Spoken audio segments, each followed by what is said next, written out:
It's a great pleasure to welcome Mark Stout here.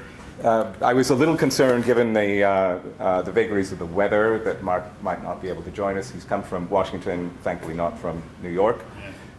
Things I gather are okay in Washington, D.C.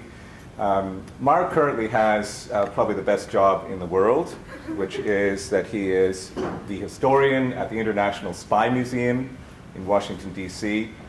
And for those of you who've never been to the International Spy Museum, it is well worth a visit. It has some remarkable displays, but it is also more than merely entertaining. It runs an educational program. It has some great documentary and material resources. And part of Mark's job is to organize talks and sort of promote the profile of the International Spy Museum. Before that time, he worked in the think tank world in the United States, a world which we don't have in Canada, as you all know.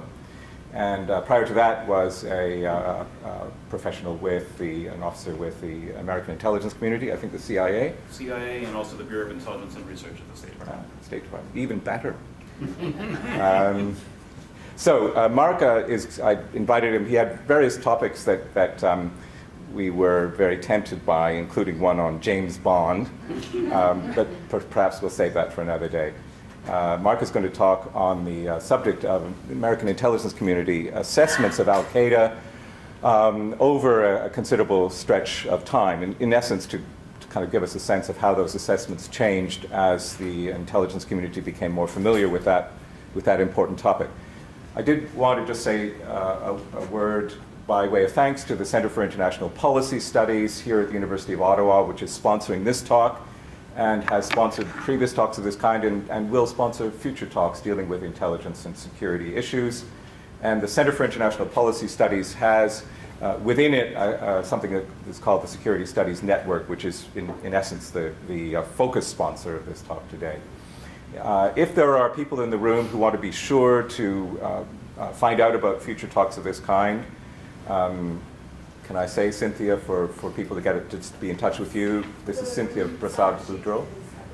There's a sign-up sheet at the door, so just leave us an email or business card and we'll make sure you get future announcements. Center for International Policy Studies is brilliant at pushing out announcements, and it has a great website as well to make sure that you're sort of in touch with what's going on here. So again, welcome to Mark. Delighted that he can make it here, and very much looking forward to your talk. Great, thank you. Actually, could I give you this so I don't yes, knock over my computer? Right. I apologize for speaking from the computer here. I forgot to print out my notes. I'm cultivating my absent-minded professor persona. So I also lecture at Johns Hopkins University, so I think that's appropriate. So if you can't see me over my screen here, I apologize. Thank you so much to Wesley and to the university for having me here. This is a great honor and a real pleasure. And I see quite a number of friends here in the audience, so it's always good to see all of you as well. I do indeed have the best job in the world, and I'm doubly grateful to be here also because I have escaped from the hell that is an imminent exhibition opening. We are 2 weeks away tomorrow, I think it is, from opening 50 Years of James Bond Villains, and talking a little bit about how they reflect our times or don't, as the case may be, and what you can or shouldn't learn about the real world of espionage and intelligence from James Bond.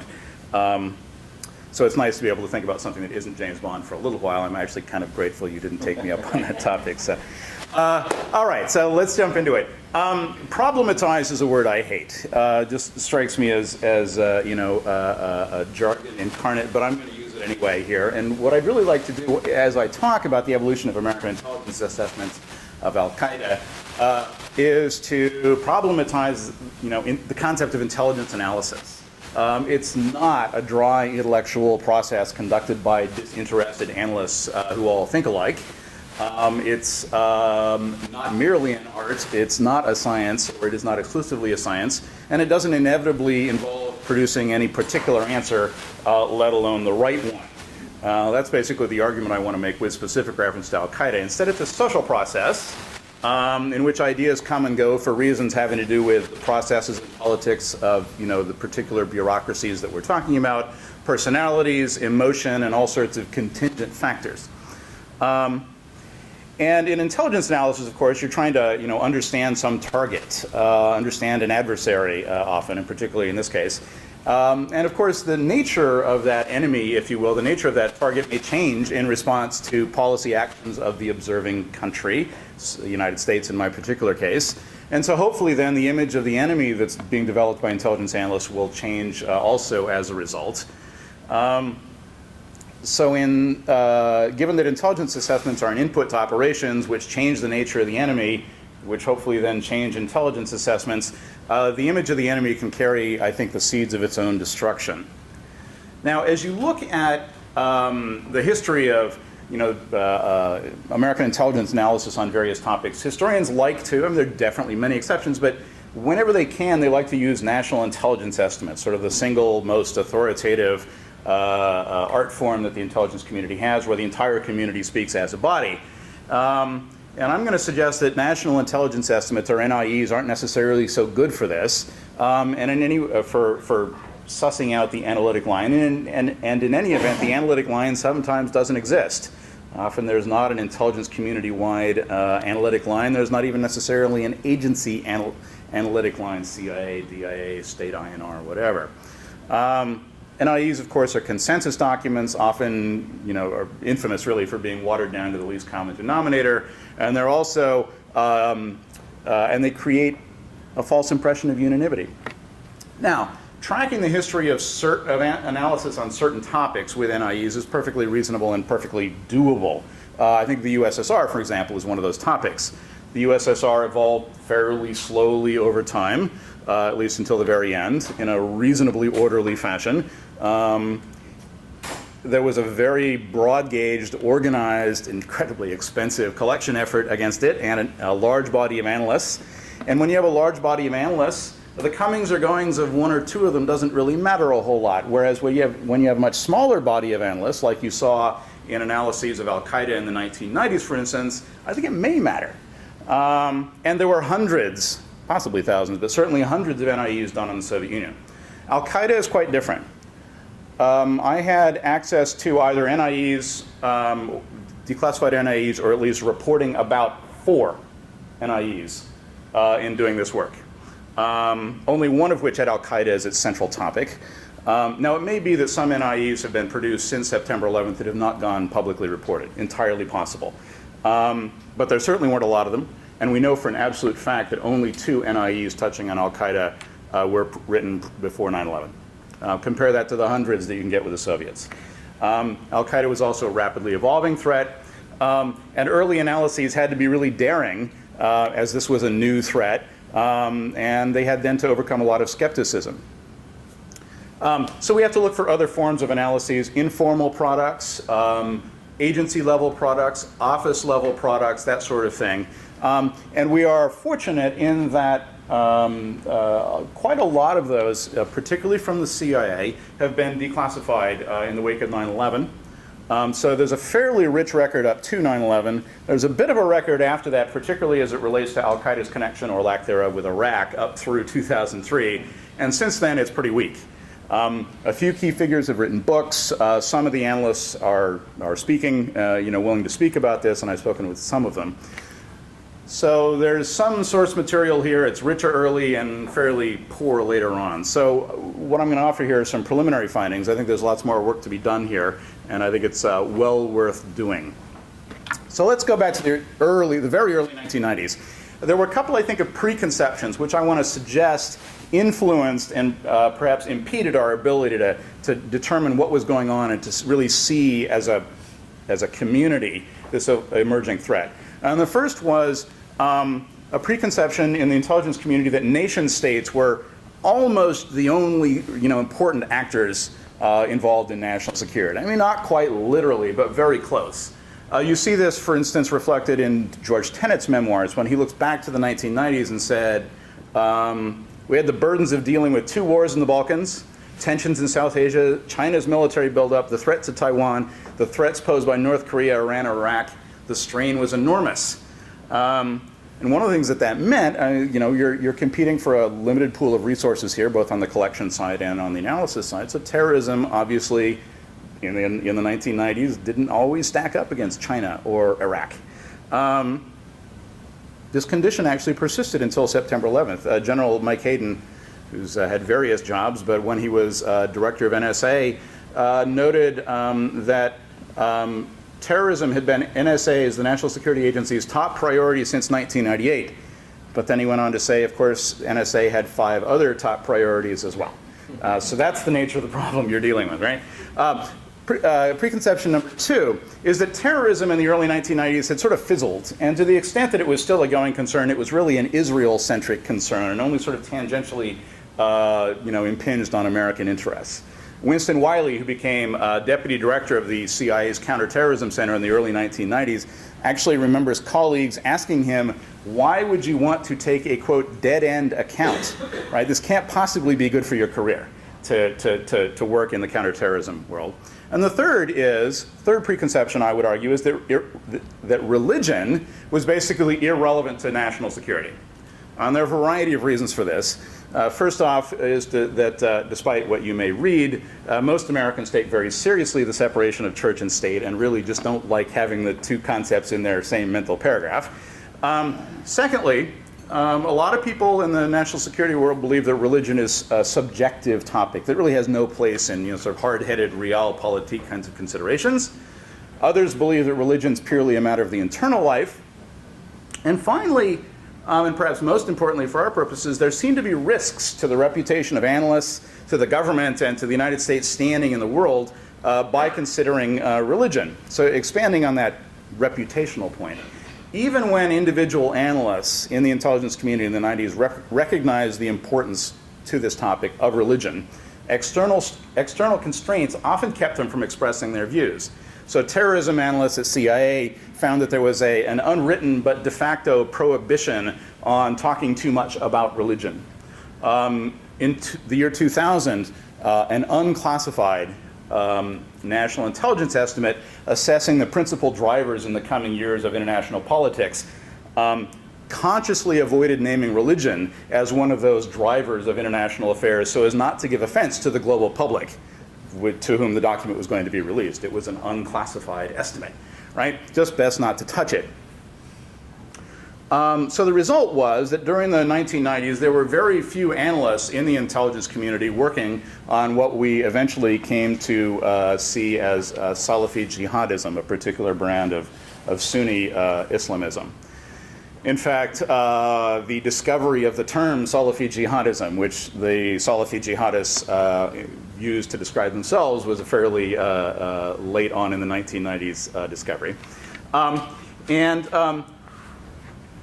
During the 1990s, the analysts at CIA's Counterterrorism Center generally considered themselves 10 years behind. So for instance, Al-Qaida was actually founded in 1988, and the intelligence community discovered that in 1996. So that's 8 years behind. Go with me here, give me rounding error.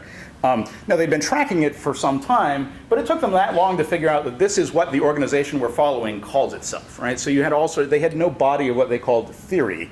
Not theory in the academic sense, but theory in a more applied sense to call on here. Okay, so it's not, with that as background, it's not clear actually when Osama bin Laden first came to the attention of American intelligence analysts.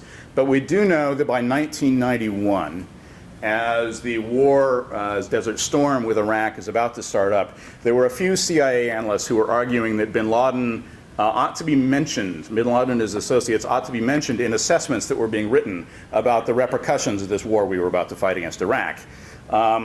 And some Saudi analysts, or analysts of Saudi Arabia, who'd been following the Saudi Islamic awakening, lent their support to this push. But ultimately, in 1991, this bin Laden guy wasn't deemed sort of important enough, didn't hit the threshold of relevance to make those assessments of what's Iraq going to look like and what's the region going to look like after we eject the Iraqis from Kuwait. Now, CIA's Counterterrorism Center, which contains both operators and analysts, had potential allies elsewhere in the agency arguing that Sunni Islamist terrorism might be an emerging problem that we ought to pay more attention to. For instance, there were a few analysts in the regional shop in the Office of Near East and South Asia who continued to study the extremists in Egypt, out of whose ranks Anwar Sadat's assassins had come. And in November 1990, Near East and South Asia devoted an entire issue of its internal journal to Islamic fundamentalism. And they actually came up with a typology of Islamic fundamentalism quite similar to a product that showed up in 2005 that I'll show you towards the end of this briefing. Problem was that the articles in this internal journal tended to lump Sunni and Shia fundamentalism into a single movement, despite the fact that the actual Muslims involved in this didn't see it that way, and there was no mention of Osama bin Laden. So you have these sort of pockets of people who had, elements of what we would later look back and see as one problem, but coalitions were seldom forged between them for internal politics reasons, because of differing office cultures. Within CIA, there's a big cultural divide between people who work in regional offices, like the Office of Near East South Asia Analysis, and functional offices like the Counterterrorism Center, Crime and Narcotics Center, Counterintelligence Center. They often have trouble talking to each other. And also routine personnel transfers and people leaving the CIA actually caused some of these lines of analysis just to die off. They were one person deep. So it wasn't until 1993 with the first bombings of the World Trade Center that IC analysts began to seriously focus on jihadists as a threat to the United States. A few analysts sensed that a new type of terrorism was emerging, and these attacks actually spurred a new round of analysis. And this led, for instance, to our first look at Islamic NGOs, which not a lot of attention had been paid to them in the 1980s because by and large they were viewed as being on our side against the Soviets. So an important paper got written, for example, on the Maktab al-Khidmat, the services bureau, which evolved into Al-Qaida. Ironically, Maktab al-Khidmat was actually gone. It did not exist anymore by the time the paper got written. It had actually become Al-Qaida. And as part of this new wave of analysis, a young analyst at the Bureau of Intelligence and Research, where I used to work — I did not work terrorism there at the time. I never worked terrorism in the community. A woman named Gina Bennett wrote a penetrating paper in August '93 called "The Wandering Mujahideen, Armed and Dangerous." And she warned of an exodus of Mujahideen from Afghanistan, pointed to bin Laden as one of the leaders of this fluid network, said his money is funding all sorts of operations, funding veterans returning to safe havens and bases in places like Yemen and Sudan. And these people were inspired by their victory over the Soviets and were looking for new places to conduct jihad. And they had some degree of links with the Egyptian Islamic group in Egypt, groups in Yemen and Algeria and elsewhere. And they were sort of filtering out into the rest of the world, including to New York City.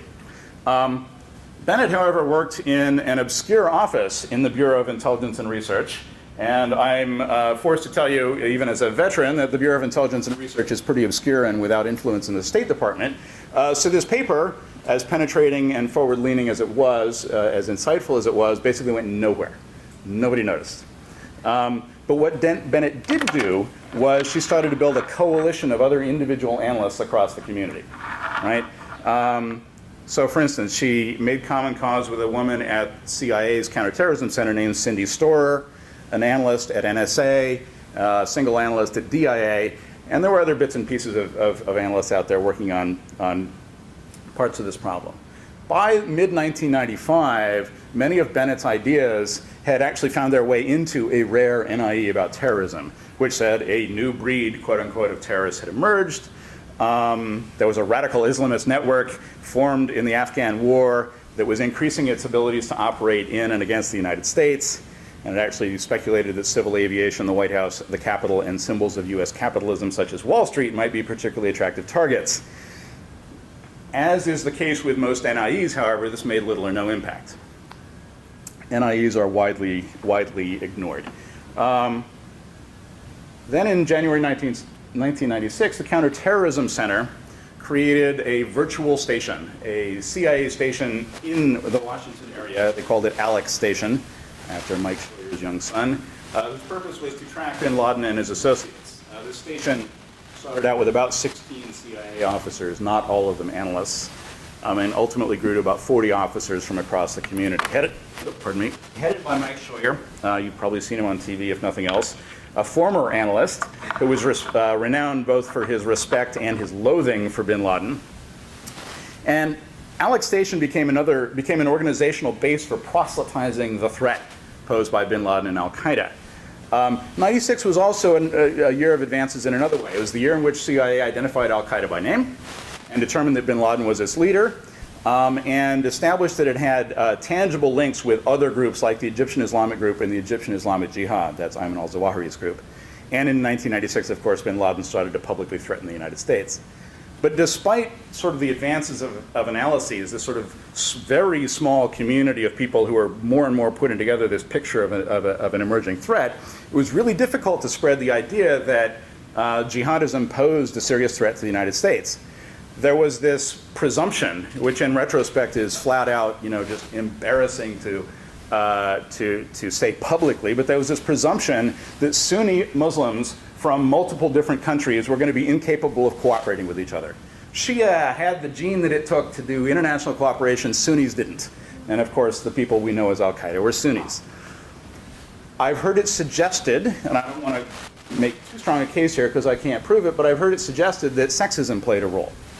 For whatever reason, the bulk of the counterterrorism analysts were female. And there is at least a perception among some of these analysts that this was used as a way of sort of denigrating the importance of their work, right? And in fact, Mike Scheuer, who was obviously not female, but many of his analysts were female, and they collectively became known inside the CIA as the Manson family. Which obviously didn't encourage, sort of intra-organization coordination and, intellectual coming together. But they found ways around this. When individual analysts were unable to get papers published in their own agency, because they were cooperating across agency boundaries, they would sometimes lateral their work, their ideas. CIA couldn't get it out, let's call my buddy at DIA, or let's call my buddy at INR, and they'll get it published. Okay?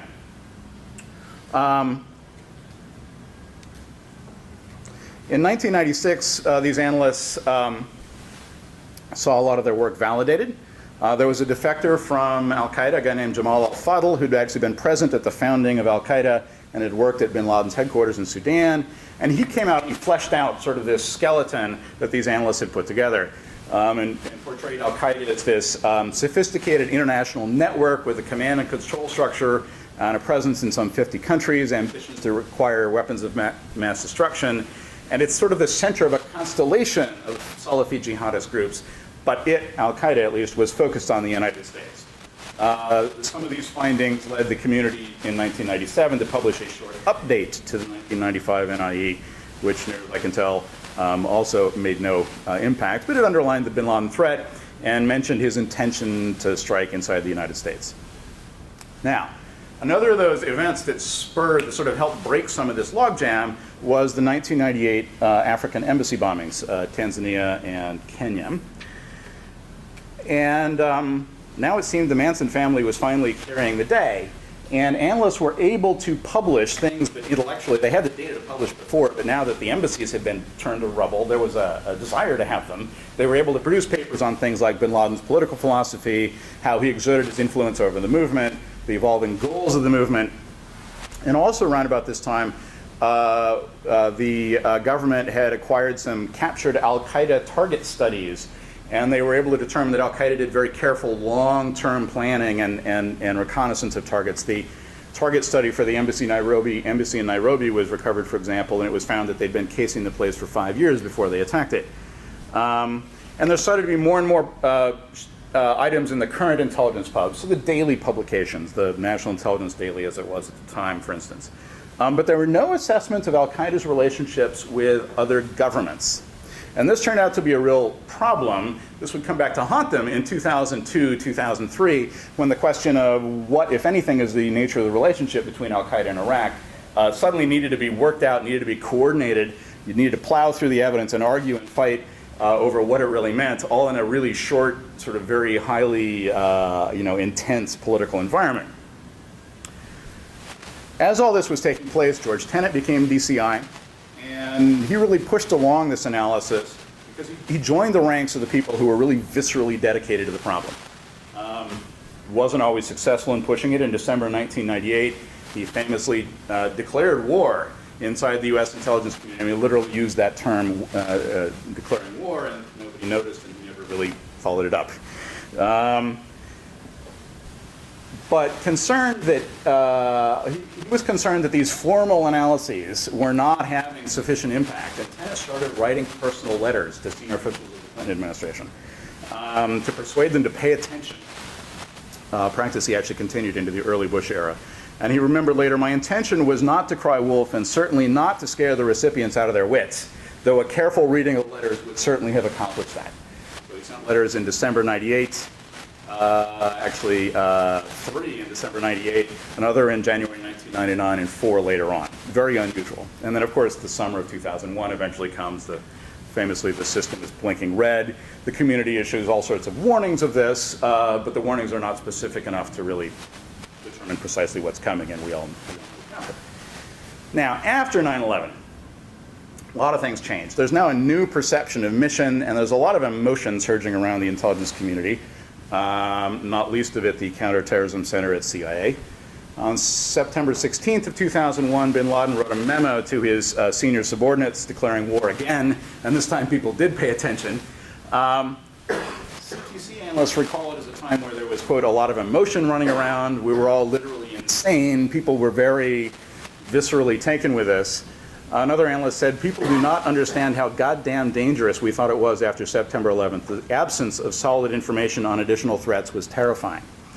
So there was no further need to sort of one person at a time build this coalition of analysts that it seems to me was out there. The threat was obvious to everybody. Papers that had been unpublishable before, that had existed in draft form and had never been published, were now, shoved out the door as quickly as possible. The real world hadn't changed much, but now there was a demand, if you will. Lots of new analysts also moved in. And this caused a lot of resentment on the part of the terrorism analysts who'd been working the target since, for years at this point. There was a perception that, well, management must clearly think we had failed and they needed to bring in new people from the outside to fix our screw-ups. And there was definitely a sense also that the old-timers picked up, whether it was actually being transmitted or not, but that the old-timers picked up from the new folks that, that the new analysts viewed them as incompetent. And responsible, personally responsible for the greatest American tragedy since Pearl Harbor, and that obviously didn't help working relationships much either. And so now there's this expanded sense of threat, and it was actually far more extensive than the people like Gina Bennett and Cindy Storr and Mike Scheuer had been arguing for in the 1990s. In the eyes of many people in the intelligence community, Al-Qaeda was our foremost challenge. Some people actually talked about an existential threat, which in retrospect I think is nuts. I say full disclosure, I sort of had that feeling at the time too. And they saw Al-Qaeda as being not only sort of the center of a web of Sunni Islamist organizations around the world, but even to rogue states and literally, having a presence on literally every inhabited continent. Al-Qaeda was even present in the United States. Sleeper cells entered our lexicon. Now, there was a range of opinion, about the extent of this threat. At one end, at the most alarmist end, were people in the administration, so not intelligence professionals. Then I think sort of a notch down in alarmism from that was the new people who had, overnight found themselves transferred into the terrorism field. And then still very, very concerned, but the most sanguine, if I can use that word, of the lot being the old-timers from the Counterterrorism Center and the regional offices who'd been working this for quite some time. But the enemy did, to all of them, seem omnipresent and endlessly resourceful.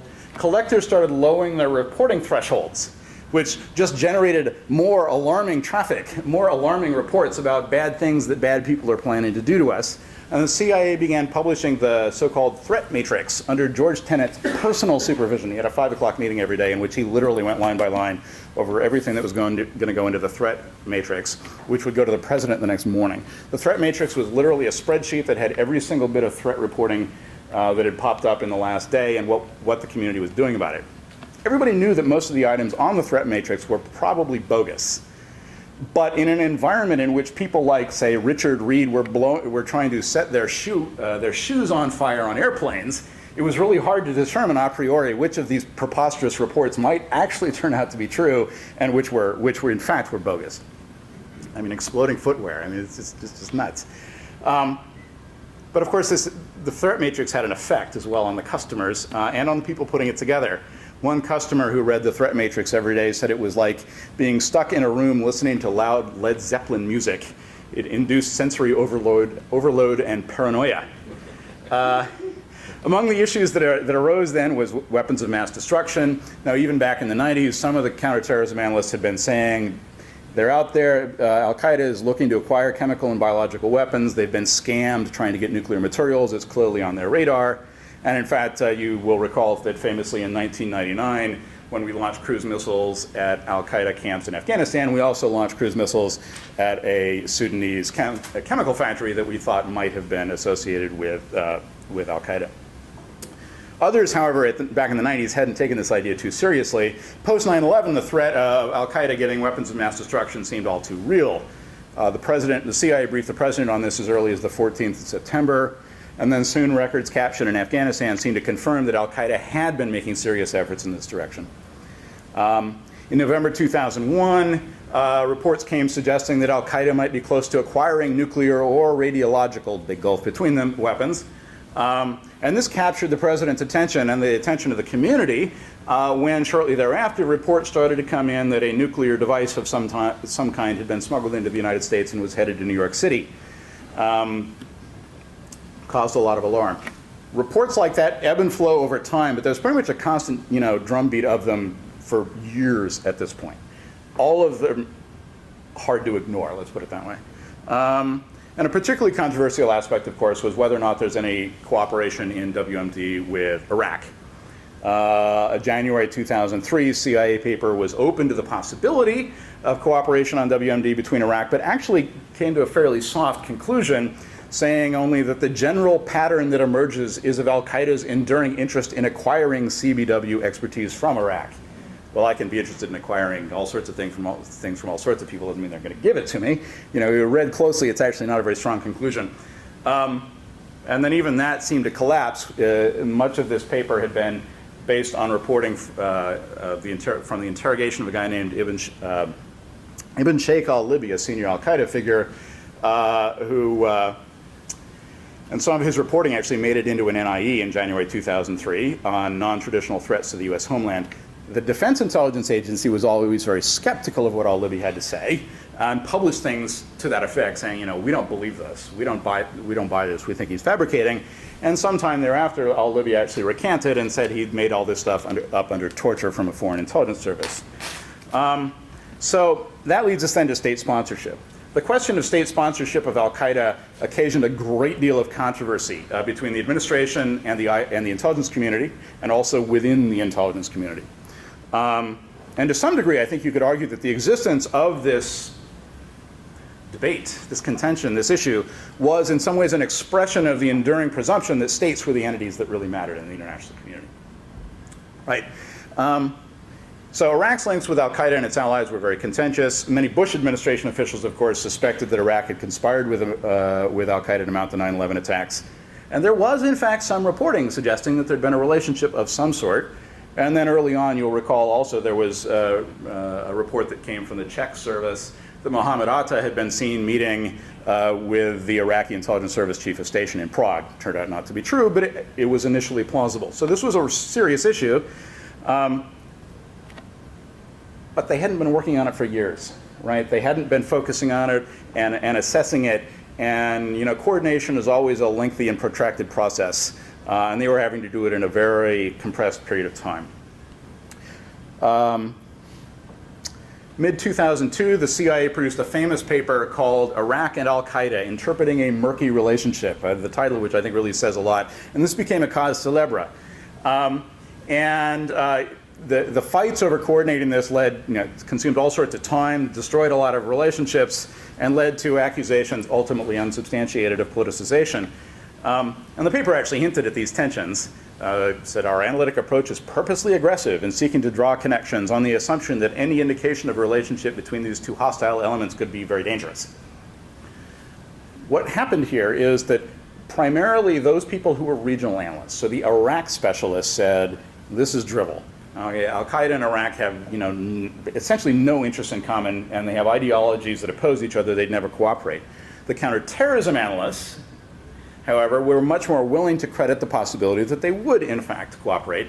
And ultimately what happened is that the two communities could not agree. And instead of being a CIA paper, this came out as a Counterterrorism Center paper over the objections of the Office of the Near East and South Asia. That basically sort of summed up, and there were more papers produced sort of along these lines, and that argument got rehashed multiple times. Now let's turn back again to this issue of religion. Religion post 9/11 was thrust front and center on the national security agenda, of course. And the CIA Center for the Study of Intelligence hosted a conference not long after 9/11 looking at this, and they said, hey, addressing the religious factor of terrorist movements poses particular difficulties, both for the policy and intelligence communities, because we are both unfamiliar and uncomfortable dealing with religion as a driver of violence and hostility. But with religion newly on the table, a strain of thought emerged within the intelligence community that the problem was Islam itself. And these folks, the folks who held this view, argued that the Salafi jihadists, bin Laden and his ilk, whose thinking derives from Sayyid Qutb primarily, were not fringe elements within the community, as the old-timers had concluded in their long analysis in the 1990s, ultimately, but in fact were purists. They weren't on the fringe, they were at the center of Islam. Now, this perspective was particularly strong within the military and the military intelligence agencies, and may have had a few followers within the CIA's Counterterrorism Center. Some people made this argument explicitly from a Christian perspective, though not in formal intelligence analyses. Lieutenant General William Boykin, for instance, who was Deputy Undersecretary of Defense for Intelligence, publicly characterized the war on terrorism as a war between the forces of Jesus and Satan. So in the face of this sort of Islam is the problem argument, some of the analysts started to fight back, expressing ideas which had been bubbling below the surface for a long time. They agreed with the analysts in the military and at DIA who said that Al-Qaeda has powerful and coherent ideas and it is genuinely linked to Islam writ large, but they also emphasized, again, the marginality of Salafi jihadism. And they started to suggest that perhaps we should think about Al-Qaeda less as a network, as we had understood it previously, and think more about it as a sputtering social movement. Now, part of the background, of course, to this idea was that the United States and its partners in the so-called war on terrorism had been doing a lot of damage to the network, the Al-Qaeda network broadly. George Tenet laid out a lot of this thinking in 2004 testimony, worldwide threat testimony before Congress, when he said, look, Al-Qaeda's leadership structures have been badly damaged, but as we continue the battle, we must overcome a global movement infected by Al-Qaeda's radical agenda. These jihadists, he concluded, were energized by the war in Iraq. Now, what had happened here was that in the years since 9/11, the term Al-Qaeda had within the community come to refer in various contexts to various things. The first was, of course, Al-Qaeda Central, the conspiratorial group led by Osama bin Laden and Ayman al-Zawahiri, and their ever-rotating number 3 person. Also then, it could mean Al-Qaeda Central plus the groups that were affiliated and allied with it, many of which had taken the Al-Qaeda names, Al-Qaeda in Iraq, Al-Qaeda in the Islamic Maghreb, Al-Qaeda in the Arabian Peninsula, somewhat more remotely, the Caucasus, Amaret, and some of these groups. And then third, all of those plus the very idea of Salafi jihadism and everyone down to disconnected cells and lone wolves who were inspired by it. So there were a lot of debates here then about the precise role that Islam actually, big Islam actually played in this Salafi jihadist problem.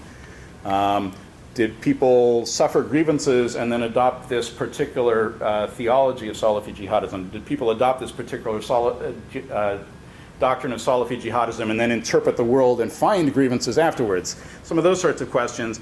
And in order to address a lot of these things, the CIA created something they called the Political Islam Strategic Analysis Program, or PSAP, in September 2004. It didn't always necessarily get along well with the other pre-established analytic offices. I don't know much about that. I'd like to know more. But the CIA stated that this was a recognition that forces that have not traditionally been studied by the intelligence community affect our national security. But they went on to say, and this is their public statement about this, quick to add that the effort does not focus on Islam as a religion or on the worldwide Muslim community.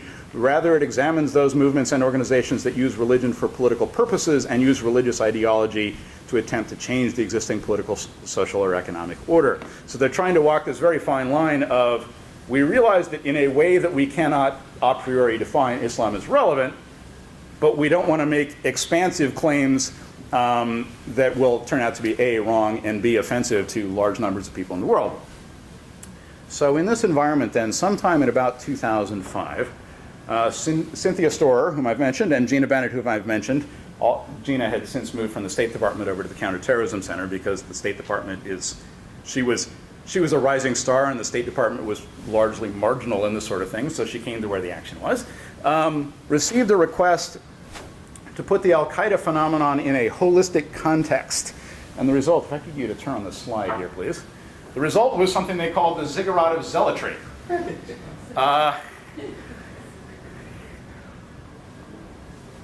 And the idea was, you have multiple levels of the degree of Islamism, if you will. And down at the bottom is the vast majority of peaceful Muslims who are simply seeking to lead pious lives.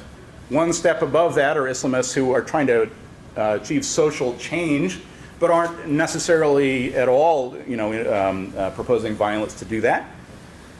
Above that are radicals who are seeking to overthrow what they believe are apostate regimes. These are the governments of Egypt and Saudi Arabia and Indonesia and so forth, who are run by men who say they're Muslims, but who, according to these guys, are not Muslims for a variety of reasons we can get into if you want.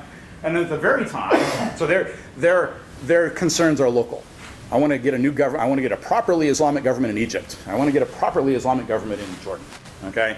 And then the very pinnacle of all of this, the smallest group of the lot, is the violent radicals like bin Laden and his ilk, who want to do all of that, but they also seek to overthrow the system of the international state system, bring down the West, and basically reconstruct most, if not all, of the world in their image. And this analysis, and this little diagram, if you will, was actually very popular. It was an instant hit with the policy community. It worked with policymakers, as we say in the biz, who were uncomfortable considering religion as a national security issue, but also unable to avoid the question of what does Islam have to do with this, right? A 2006 NIE characterized this trend then towards seeing a more diffuse ideologically based threat characterized at least as well by the word movement as network. It found that the jihadist movements, so the top two rungs on the ziggurat here, top two tiers on the ziggurat, was decentralized, had no coherent overall strategy, and was spreading itself across the globe, but not to very many people. So they had breadth, but no depth, if you will. And went on to say in NIE that jihadist ultimate objective was unpopular with most Muslims. And this opens up then all sorts of possibilities for counteraction, countering violent extremism, and so forth and so on that we can talk about. So the intelligence community then was perceiving two trends. First, a shift within sort of a network context, the locus of action increasingly, or less and less being Al-Qaeda central as we were hammering it, we were hammering it, and action shifting to the affiliates, but also at the same time, a generalized shift from sort of a network to more of a movement, if you will. And then, of course, on May 1st, 2011, Osama bin Laden was killed. Document exploitation done by the counterterrorism community found that bin Laden was seeing a lot of the same sorts of problems that the intelligence analysts were, that his message wasn't catching on. He thought maybe Al-Qaeda needed a new, catchy, more Islamic name, and he futzed around with all sorts of really horrible, clunky ones that would never have worked in a million years. He lamented that Al-Qaeda's regional affiliates were weak, and he was concerned about the damage being done to the group by American drone attacks. This then led, and as we close here, to a lot of optimism, if you will, among senior officials. Secretary of Defense Leon Panetta, who until just very recently at that point had been director of the CIA, in July 2011 said that he thought the strategic defeat of Al-Qaeda was within reach. Others didn't necessarily entirely agree. Mike Leiter, who just retired as head of the National Counterterrorism Center, was a little more, wasn't quite so sanguine. But if you look at the most recent worldwide threat testimony from Director of National Intelligence Clapper in January of this year, he basically said that core al-Qaeda is greatly diminished in importance and would continue in that direction. There's going to be more and more sort of the action spreading to the affiliates. And we think they're going to come apart. Sort of their connections with each other have better than a 50% chance of coming apart over the next few years if we keep at them. And they basically, to the extent they were threats to the United States, that the affiliates had taken over. The action wasn't with al-Qaeda Central anymore. So, real briefly to conclude then, sort of assessing these assessments. I'm painfully aware that some of the hypotheses that I laid out, I can't flat out prove. What I think I can indicate is that there's enough doubt about the sort of the rational step-by-step logical scientific approach to intelligence analysis that comes out from this, that it ought to, sort of be in the back of your mind as you think about the evolution of other intelligence assessments on other topics. If you look at the current story, for instance, contingency is everywhere you look. I would argue this is probably particularly true for intelligence problems that are being worked by small numbers of people. People going or coming could matter a lot. I didn't go into it, but there were 3 different times when Cindy Storer, who at the time was one of, I don't know exactly, but probably 8 or 10 analysts working on it, and one of the very leading ones, 3 different times she thought of giving up and quitting because nobody cared. She was beating her head against a wall. And 3 different times she personally received what she interpreted as a message from God that this is what I want you to do. Well, you can easily imagine that this might have worked out a different way. And would the story have been different if suddenly 10% of your analytic core, very roughly speaking, and probably one of the very best, went away and said, left in disgust, this isn't worth doing? Maybe, quite plausibly. Might analysis, and there were actually others, there were others who did leave for various reasons. Might analysis have proceeded faster if they hadn't left? Might analysis have proceeded faster if not for the Manson family slur? If these intelligence analysts, if these terrorism analysts had all been guys, for instance, maybe, quite plausibly. If Jamal al-Fadl had not embezzled money from al-Qaeda and felt it necessary to save his skin by defecting to the United States, there would have been less analytic certainty in the 1990s underpinning Clinton administration policy and operations towards al-Qaeda. If Tenet had been less receptive towards this problem and been more focused on, say, Iraq or China, both of which were demanding a lot of attention, or Iran or North Korea, which were big issues, there might have been fewer collection resources to feed the analysts. What would the analyses have looked like if the Bush administration had not been fixated on Iraq? What was the opportunity cost of all the time that went into sorting out whether Saddam Hussein had ordered 9/11 or not? Now, I would hypothesize that after September 11, these sort of micro issues play less of a role in shaping assessments as you get a huge effort, both collection-wise and in terms of number of analysts.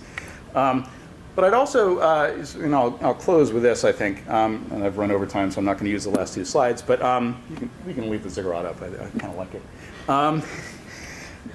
I think it's really interesting, and I pointed out a couple cases here, where the enemy's actions, the World Trade Center bombing of 1993, the 1998 embassy bombings, also played a role in shaping the image of the enemy by motivating analysis and opening space for analysis to be published. These were studies that were writable. In some cases had literally been written, but couldn't get an audience. Okay, so it's not a changing world that causes new analyses. It's a changing level of demand. The world wasn't fundamentally, al-Qaeda wasn't fundamentally different the minute after the bomb went off at the World Trade Center in 1993 than it had been the minute before. But the minute after, there was a demand for analysis, and more analysis got done. Okay. So I think I will stop there as I've prattled on long enough. But as I say, I don't think I've proved anything, but I hope at the very least that I've problematized the concept of intelligence analysis. And I do think that this is a particularly rich case to look at for the very simple reason that this was the biggest national security event in recent American history, and as a result, there's, by the standards of other things that have happened in this similar time frame, enormous amounts of material that has been declassified, and all sorts of people who are talking about, who were involved, who are talking about it. It's an easier case to address than, say, to make something up analysis of the Chinese economy over time, where there's not anything declassified. So as I say, I've prattled on longer than I meant to, so I'd be glad to take questions, comments, or whatever we want to do from here.